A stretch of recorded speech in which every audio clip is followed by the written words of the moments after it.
ભાજપ પ્રદેશ પ્રવક્તા ભરતભાઈ પંડ્યાએ એક પત્રકાર પરિષદમાં વિગતો જણાવી હતી કે મોદી સરકારે 3 વર્ષ આજે પૂરા કરેલ છે. ભાજપ સરકારે જનહિતમાં વિકાસના કામો કર્યા છે અને તેમાં મીડિયાએ ઘણો સહકાર આપ્યો છે. વધુ વિગતો આપવા માટે કેન્દ્રમાંથી ગુજરાતમાં મંત્રીઓ આવશે અને ભાજપ સરકારે 3 વર્ષમાં જે કાર્ય કર્યા છે તેની વિગતો કાર્યક્રમ દ્વારા જણાવવામાં આવશે. આ પત્રકાર પરિષદમાં કમલેશભાઈ મીરાણી, નીતિનભાઈ ભારદ્વાજ, ધારાસભ્ય ભાનુબેન બાબરિયા, યાર્ડના ચેરમેન ડીકે સખિયા તેમજ જયંતિભાઈ ઢોર વગેરે આગેવાનો આ પત્રકાર પરિષદમાં ખાસ હાજર રહ્યા હતા. અહેવાલ લલિત વ્યાસ. ગુજરાત અને ભારતનું માન સન્માન ગૌરવ વધારનાર વિકાસની રાજનીતિના દિશાદર્શક એવા ગુજરાતના સપૂત અને લોકપ્રિય પ્રધાનમંત્રી શ્રી નરેન્દ્રભાઈ મોદીના નેતૃત્વમાં કેન્દ્ર સરકારે 3 વર્ષ પૂર્ણ કરેલ છે. એ બદલ ગુજરાત ભાજપ વતી ખૂબ ખૂબ હૃદયપૂર્વકના અમે અભિનંદન આપીએ છીએ. જનહિત, દેશહિત અને જન કલ્યાણનું કામ કરતી આ કેન્દ્ર સરકાર એ જવાબદેહી સરકાર છે અને એટલા માટે આ જવાબદેહી સરકાર તરીકે તારીખ 26 મે થી 15 જૂન સુધી સમગ્ર દેશમાં 500 થી વધુ સ્થાનો પર કેન્દ્રના મંત્રીશ્રીઓ, ભાજપના રાષ્ટ્રીય આગેવાનો સબકા સાથ સબકા વિકાસ સંમેલન યોજશે. ગુજરાતમાં પણ 41 જિલ્લામાં સબકા સાથ સબકા વિકાસ સંમેલન યોજાશે. એમાં કેન્દ્રીય મંત્રી શ્રી અરુણ જેટલીજી, શ્રી રવિશંકર પ્રસાદ, શ્રી પ્રકાશ જાવડેકર, શ્રી જેપી નડ્ડાજી, ભૂપેન્દ્રજી વગેરે આગેવાનો આવશે. તેમનો ટૂંક સમયમાં ડિટેલમાં કાર્યક્રમ આપવામાં આવશે. આજે રાજકોટ ખાતે વિસ્તારક યોજનાના સંદર્ભમાં પત્રકારોને મળવાનું થયું.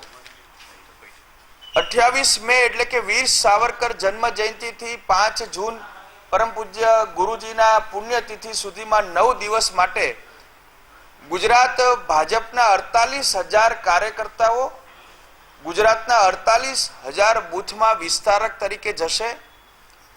પંડિત દીનદયાળજીના જીવન યાત્રા, એમનું વિચાર દર્શન એ નીચે સુધી પહોંચાડશે.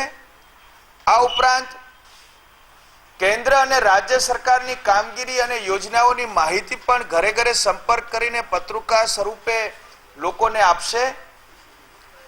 ભાજપના 48,000 વિસ્તારકો ઘરે ઘરે સંપર્ક કરીને હાર્ટ ટુ હાર્ટ સંવાદ અને સમન્વય કરશે. બૂથ સમિતિ પેજ પ્રમુખ સાથે સંગઠનને મજબૂત બનાવવાનું કામ કરશે. દરેક જ્ઞાતિ અને સમાજના લોકોને મળવાનું કામ કરશે. આ ઉપરાંત પ્રેમ, એકતા અને વિકાસનો સંદેશો દરેક બૂથમાં જઈને ભાજપના વિસ્તારકો ફેલાવશે.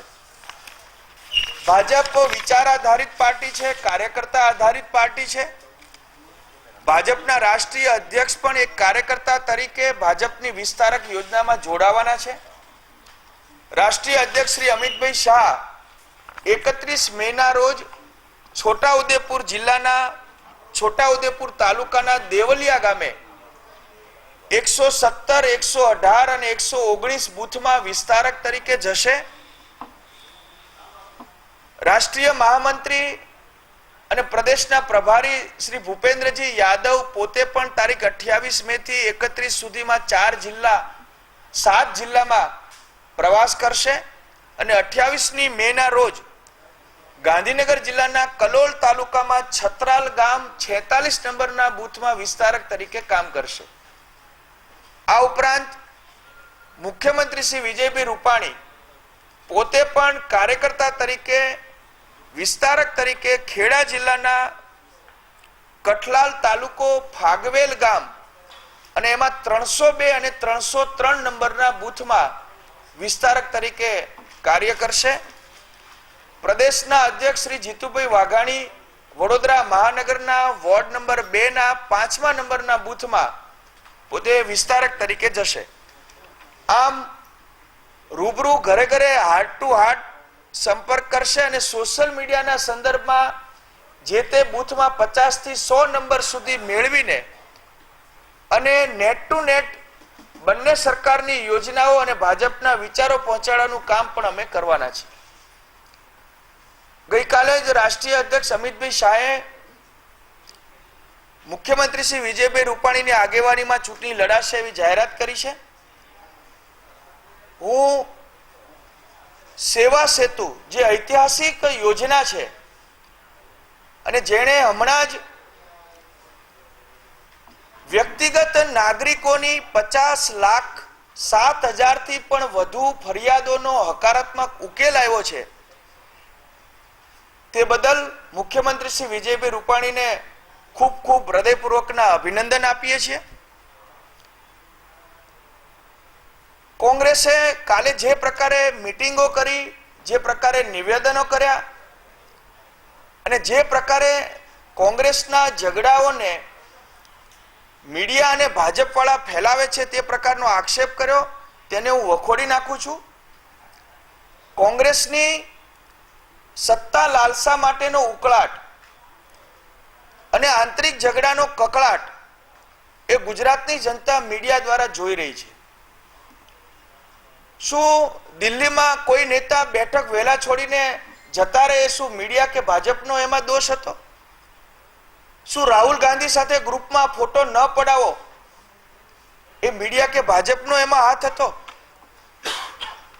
શું દરેક નેતાઓને અનફોલો કરવું અને સોશિયલ મીડિયા ઉપર અનફોલો કરવું એમાં પણ શું કોઈ મીડિયા કે ભાજપનો હાથ હતો?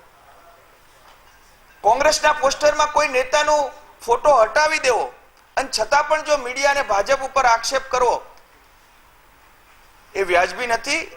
કોંગ્રેસ માત્ર જૂઠાણા ફેલાવે છે અને પોતાના આંતરિક ઝઘડાને છાવરવા માટે બેબુનિયાદ આક્ષેપ કરે છે.